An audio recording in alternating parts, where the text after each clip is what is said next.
ಮನ್ಸನ ಜೀವ ನೀ ನುಡಿಸಿ ಆಡಕ ಢಮರು ಆಗ್ಯಾವ.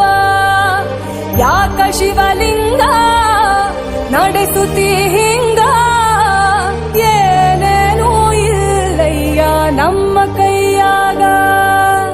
ಎಡವಿಸಿ ತಾಳ ಉರುಳಿಸಿ ದಾಳ ನಡೆಸಿದೀವ